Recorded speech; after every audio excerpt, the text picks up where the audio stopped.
All. So നമ്മൾ കഴിഞ്ഞ ക്ലാസ്സിൽ പറഞ്ഞു നിർത്തിയിട്ടുള്ളത് ഹിസ്റ്ററി ബിഹൈൻഡ് റീജിയണൽ മൂവ്മെൻറ്റ്സിലെ ലാസ്റ്റ് പോയിൻ്റ് ആയിട്ടുള്ള ദ്രാവിഡ മൂവ്മെൻറ്റും അതുപോലെ തന്നെ നോൺ ബ്രാഹ്മിൻ മൂവ്മെൻറ്റും തമിഴ്നാട്ടിൽ തുടങ്ങാനുള്ള റീസൺസ്, അതുപോലെ ബ്രിട്ടീഷേഴ്സിൻ്റെ റൂള് കൊണ്ടാണ് അല്ലെങ്കിൽ കൊളോണിയലിസം കൊണ്ടാണ് റീജിയണലിസം എന്ന് പറഞ്ഞിട്ടുള്ളൊരു കോൺസെപ്റ്റ് നമ്മൾ ഇന്ത്യയിൽ ഉടലെടുത്തിട്ടുള്ളത്. അത് ഇക്കണോമിക് ആയിട്ടുള്ള എക്സ്പ്ലോയിറ്റേഷൻ കൊണ്ടും അതുപോലെ നമ്മളുടെ നാട്ടിൽ അന്ന് കാലത്ത് ഒരുപാട് പ്രിൻസ്ലി സ്റ്റേറ്റ്സ് ഉണ്ടായിരുന്നു. അത് കുറേ എണ്ണം അതിൻ്റെ സ്റ്റാറ്റസിൽ റിച്ച് ആയിട്ടുള്ളതുകൊണ്ട്, പക്ഷേ കുറേ എണ്ണം പുവർ ആയിട്ടുള്ളതുണ്ട്. അപ്പം ബ്രിട്ടീഷേഴ്സിൻ്റെ ആറ്റിറ്റ്യൂഡ് ഒരു ഡിഫറൻഷ്യൽ ആയിട്ടുള്ള ആറ്റിറ്റ്യൂഡും അതുപോലെ അവരുടെ treatment towards certain princely states were different. അതായത് ചില പ്രിൻസ്ലി സ്റ്റേറ്റിനോട് അവരുടെ ആറ്റിറ്റ്യൂഡ്സ് എന്ന് പറഞ്ഞാൽ വളരെ വ്യത്യസ്തം, അല്ലെങ്കിൽ ഒരു എന്താ പറയുക, ചൂഷണത്തിന് അല്ലെങ്കിൽ അവരെ തരം താഴ്ത്തുന്ന രീതിയിലുള്ള ഒരു കാര്യമായിരുന്നു അവർ ചെയ്തുകൊണ്ടിരുന്നത്. സോ ഇത് ഓട്ടോമാറ്റിക്കലി ആ ഒരു റീജിയനിലെ ആ ഒരു പ്രദേശത്തെ ആളുകളെ പ്രകോപിതരാക്കുകയും അവർ പിന്നീട് റീജിയണലിസം എന്നുള്ളൊരു കോൺസെപ്റ്റിലേക്ക് അല്ലെങ്കിൽ ആ ഒരു പ്രോസസ്സിലേക്ക് വരികയും ചെയ്തിട്ടുണ്ട്. സോ ഇനിയുള്ളത് അതായത് ഈ ദ്രാവിഡ മൂവ്മെൻറ്റും അതുപോലെ നോൺ ബ്രാഹ്മിൻ മൂവ്മെൻറ്റും തുടങ്ങിയതിന് ശേഷം തമിഴ്നാട് അല്ലെങ്കിൽ തമിഴ് സ്റ്റേറ്റ് എന്നുള്ള ഒരു കാര്യത്തിലേക്ക് ഡിമാൻഡുകൾ കൂടുകയും പിന്നെ this in turn led to several other parties like the Telugu Desam party springing up in the Andhra region with the demands of statehood. അതായത് തെലുങ്കു ദേശം പാർട്ടി എന്ന് പറഞ്ഞിട്ടുള്ള പാർട്ടിയൊക്കെ ആന്ധ്ര റീജിയൻ അല്ലെങ്കിൽ ആന്ധ്രാപ്രദേശ് എന്നുള്ള ആ ഒരു സർട്ടൈൻ സ്റ്റേറ്റ്ഹുഡിന് വേണ്ടിയിട്ട് ഡിമാൻഡ് ചെയ്യാനായിട്ട് തുടങ്ങി. In 1954, the revolt for the separate state of Andhra for Telugu-speaking people, spearheaded by Potti Sriramalu and his eventual death, triggered the wave of political regionalism. 1954 Telugu അല്ലെങ്കിൽ ആന്ധ്ര, ഈ തെലുങ്കു സ്പീക്കിംഗ് ആൾക്കാർക്ക് വേണ്ടിയിട്ട് ആന്ധ്ര എന്ന് പറഞ്ഞിട്ടുള്ളൊരു സ്റ്റേറ്റ് ഫോം ചെയ്യാനായിട്ട് പോറ്റി ശ്രീരാമലു എന്ന് പറഞ്ഞിട്ടുള്ളൊരു വ്യക്തി അതിനു വേണ്ടിയിട്ട് പ്രയത്നിക്കുകയും, പക്ഷേ അദ്ദേഹത്തിൻ്റെ മരണം എന്തിനുള്ള കാരണമാക്കി, അതായത് ആ ഒരു ഡിമാൻഡിനെ കുറച്ച് ലോ ആക്കുന്നതിൽ കാരണമായി. പിന്നെ this resulted in formation of the States reorganisation committee. അതായത് ഈ ഒരു 1954 ആന്ധ്രാപ്രദേശിനുള്ള ഡിമാൻഡ് അല്ലെങ്കിൽ തമിഴ് സ്റ്റേറ്റിനുള്ള ഡിമാൻഡുകൾ ഒരു reorganisation committee, states reorganisation committee Fazal Ali എന്ന് പറഞ്ഞിട്ടുള്ള ഒരാളുടെ ഹെഡ്, അതായത് അയാൾ അതിൻ്റെ സുപ്രീമായിട്ട് നിന്നുകൊണ്ട് അങ്ങനത്തെ ഒരു കമ്മിറ്റി ഫോം ചെയ്യാനായിട്ട് സാധിച്ചു.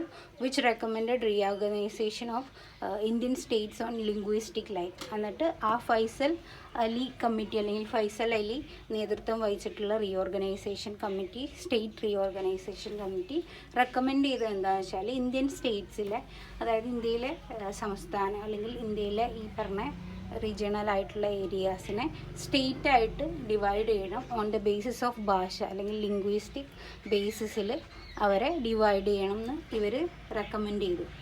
With the enactment of the State Reorganization Act 1956, linguistic state become a reality.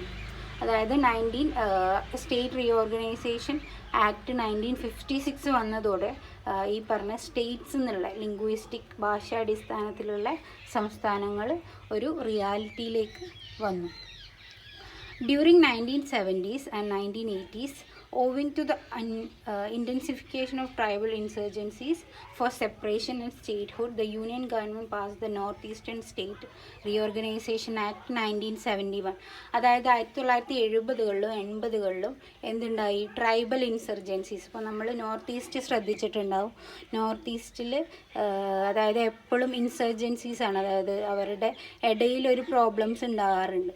എപ്പോഴും അവർ എന്താ പറയുക, അവരുടെ അതായത് ഇപ്പോഴും നമ്മൾ നോക്കുകയാണെങ്കിൽ നോർത്ത് ഈസ്റ്റ് ഏരിയ കുറച്ച്, അതായത് മിലിറ്ററി ആയാലും ഈ ബോർഡർ ഓഫ് സെക്യൂരിറ്റി ഫോഴ്സൊക്കെ അല്ലേ, അവരുടെ ഇത്തിരി കയ്യേറ്റം കൂടുതലാണ്. സോ അതൊക്കെ നിലനിൽക്കുന്നത് കൊണ്ട് തന്നെ north eastern state reorganisation act 1971 അവർക്ക് വേണ്ടിയിട്ട് പാസ്സായി. പിന്നെ it upgraded the union territories of Manipur and Tripura and the state of Meghalaya to full statehood, and Mizoram and Arunachal Pradesh to union territories, which became states in 1985. അതുപോലെ തന്നെ ഈ north eastern state reorganisation act 1971 എന്ത് ചെയ്തു? Union territories of Manipur and Tripura and the States of Meghalaya അതിനെ full statehood ആക്കിയിട്ട് മാറ്റി. അതായത് നമ്മളുടെ മണിപ്പൂർ, അതുപോലെ ത്രിപുര, അതുപോലെ മേഘാലയനൊക്കെ ഫുൾ സ്റ്റേറ്റ് ആയിട്ട് ഡിക്ലെയർ ചെയ്തു. എന്നിട്ട് and Mizoram and Arunachal Pradesh to union territories which became states in 1986. എന്നിട്ട് മിസോറാമിനെ അരുണാചൽ പ്രദേശിനെയും യൂണിയൻ ടെറിട്ടറി ആയിട്ട് ഡിക്ലെയർ ചെയ്യുകയും പക്ഷേ 1986 അത് സ്റ്റേറ്റായിട്ട് മാറുകയും ചെയ്തിട്ടുണ്ട്. പിന്നെ the decade of 2000s witnessed vigorous movements for the creation of separate state due to a rising sense of regional deprivation. അതായത് 2000 കാലഘട്ടങ്ങളിൽ കുറച്ചും കൂടി ആൾക്കാരുടെ ഇടയിൽ, അല്ലെങ്കിൽ കുറച്ചും കൂടി ഈ പ്രദേശത്തിലെ ആൾക്കാരുടെ ഇടയിൽ ഞങ്ങളുടെ റീജിയൻ സെപ്പറേറ്റ് ആക്കണം എന്നുള്ളൊരു ബോധം വരികയും അത് റീജിയണൽ ഡിപ്രൈവേഷൻ, അതായത് ഈ പറഞ്ഞ റീജിയണലിസം അല്ലെങ്കിൽ ആ ഒരു കോൺസെപ്റ്റിലേക്ക് നയിക്കുകയും ചെയ്തിട്ടുണ്ട്. പിന്നെ it resulted in the formation of the third new states. അതായത് it resulted in the formation of the 3 new states, Chhattisgarh from Madhya Pradesh, Jharkhand out of Bihar and Uttarakhand out of Uttar Pradesh. 3 പുതിയ സ്റ്റേറ്റുകൾക്ക്, 3 സ്റ്റേറ്റിൻ്റെ ഉള്ളിൽ നിന്ന് 3 പുതിയ സ്റ്റേറ്റുകൾ രൂപപ്പെടാനായിട്ട് കാരണമായി. അത് മധ്യപ്രദേശിൽ നിന്ന് ഛത്തീസ്ഗഡും, അതുപോലെ ബീഹാറിൽ നിന്ന് ജാർഖണ്ഡ്, പിന്നെ ഉത്തർപ്രദേശിൽ നിന്ന് ഉത്തരാഖണ്ഡ്, ഇങ്ങനെ 3 സ്റ്റേറ്റും കൂടെ ഫോം ചെയ്യാനായിട്ട് കാരണമായി. അതിൻ്റെ ലേറ്റസ്റ്റ് എഡിഷൻ എന്ന് പറഞ്ഞാൽ തെലങ്കാനയാണ്, ഫ്രം ആന്ധ്രാപ്രദേശ്. അത്രയാണ് അതിലുള്ളത്. ഇനിയുള്ള നമുക്ക് നോക്കാനുള്ളത് ടൈപ്സ് ഓഫ് റീജിയണൽ മൂവ്മെൻറ്റ്സ് ആണ്. റീജിയണൽ മൂവ്മെൻറ്റ്സ് ഏതൊക്കെ രീതിയിലുണ്ടാവാം. സോ അത് ഫസ്റ്റ് വൺ സെസഷനിസം എന്ന് പറഞ്ഞിട്ടുള്ളതാണ്. സെസഷനിസം എന്ന് പറഞ്ഞാൽ it is A form of regionalism that involves militant and fundamentalist group advocating a separation from India on the basis of ethnicity and any other factor. അതായത് സെസഷനിസം എന്ന് പറഞ്ഞാൽ ഈ മിലിറ്റൻ്റ് ഗ്രൂപ്പൊക്കെ അല്ലേ, ഇത്തിരി പട്ടാളം അല്ലെങ്കിൽ എന്താ പറയുക, കുറച്ചും കൂടെ ഫണ്ടമെൻ്റൽ ഗ്രൂപ്പുകളൊക്കെ ഉണ്ടാവുമല്ലോ, അതിന് പെർട്ടിക്കുലർ ആയിട്ടുള്ള പേര് എനിക്കറിയില്ല.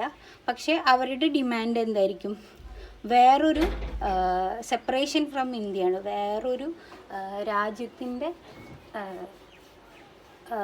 കീഴിൽ വരാം, അല്ലെങ്കിൽ അവർ സെപ്പറേറ്റ് ആയിട്ടുള്ള ഒരു കൺട്രി വേണമെന്ന് ഡിമാൻഡ് ചെയ്യുന്നവരാണ് സെസഷനിസത്തിൽ പെടുക. അതായത് വേണമെങ്കിൽ അവരുടെ ബേസിസ് ഓഫ് എത്നിസിറ്റി ആവാം, അല്ലെങ്കിൽ വേറെ എന്തെങ്കിലും ഫാക്ടർ. എത്നിസിറ്റി എന്ന് പറഞ്ഞാൽ അവരുടേതായിട്ടുള്ള അവരുടെ കൾച്ചർ അല്ലെങ്കിൽ അവരുടെ നോംസ്, വാല്യൂസ്, അത് കുറച്ചും കൂടെ ഇമ്പോർട്ടൻ്റ് ആയിട്ട് കണക്കാക്കുന്ന ആൾക്കാർ. ഇപ്പം നമ്മളിപ്പം കാശ്മീർ അല്ലെങ്കിൽ ജമ്മു ആൻഡ് കാശ്മീരിലെ കുറച്ച് സൈഡിലെ ആൾക്കാരെ കാണുകയാണെങ്കിൽ ദേ ഡിമാൻഡ് ഫോർ സെപ്പറേറ്റ് കൺട്രി, അല്ലെങ്കിൽ അവരെ വേറെ സെപ്പറേറ്റ് ആക്കിയിട്ട് തന്നെ വെക്കണം, ഇന്ത്യൻ്റെയും പെടണ്ട പാകിസ്ഥാൻ്റെയും പെടണ്ട എന്ന് പറഞ്ഞിട്ടുള്ള ഒരിതാണ്. അതിന് എക്സാമ്പിളായിട്ട് ഇതിൽ പറഞ്ഞിട്ടുണ്ട് ഐസക് മൂവേഴ്സ് national socialist council of Nagaland അതുപോലത്തെയാണ്.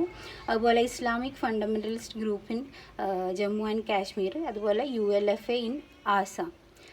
പിന്നെ ഉള്ളത് സെപ്പറേറ്റിസമാണ്. സെപ്പറേറ്റിസം എന്ന് പറഞ്ഞാൽ it is A demand for separate statehood within the Indian union. അതായത് സെപ്പറേറ്റിസം എന്ന് പറഞ്ഞാൽ ഇന്ത്യയിൽ തന്നെ വേറെ സ്റ്റേറ്റ് ആയിട്ട്, അതായത് ഇപ്പം നമ്മളിപ്പോൾ റീസെൻ്റായിട്ട് കണ്ട ആന്ധ്രാപ്രദേശിൽ നിന്ന് തെലങ്കാന എന്നുള്ള ഒരു സ്റ്റേറ്റ് വന്നില്ലേ, അതുപോലെയുള്ള ഡിമാൻഡാണ് സെപ്പറേറ്റിസം എന്ന്. Many times linguistic or ethnic minorities within the states come together and unite against the majority community in that state. May be ആ ഒരു സ്റ്റേറ്റിലുള്ള മെജോറിറ്റി കമ്മ്യൂണിറ്റീനെ മൈനോറിറ്റി, അതായത് ഏതെങ്കിലും ലാംഗ്വേജ് സ്പീക്ക് ചെയ്യുന്നതോ അല്ലെങ്കിൽ എന്തെങ്കിലും തരം കൾച്ചർ ഫോളോ ചെയ്യുന്ന ഒരു ഗ്രൂപ്പ് ഓഫ് പീപ്പിൾ അതിന് എഗെയിൻസ്റ്റ് ആയിട്ട് നിൽക്കുക, അല്ലെങ്കിൽ അതിനോട് എപ്പോഴും കോൺഫ്ലിക്റ്റിൽ ഏർപ്പെടുമ്പോഴാണ് പുതിയ സ്റ്റേറ്റ് രൂപീകരിക്കാനായിട്ട് അവരെ ഫോഴ്സ് ചെയ്യുന്നത്. അപ്പോൾ ഇന്നത്തെ ക്ലാസ്സിൽ നമ്മൾ ഇത്രയും നോക്കി. ഇനിയുണ്ട് ടൈപ്സ് ഓഫ് റീജിയണൽ മൂവ്മെൻറ്റ്, അത് അടുത്ത ക്ലാസ്സിൽ നമ്മൾ നോക്കാം.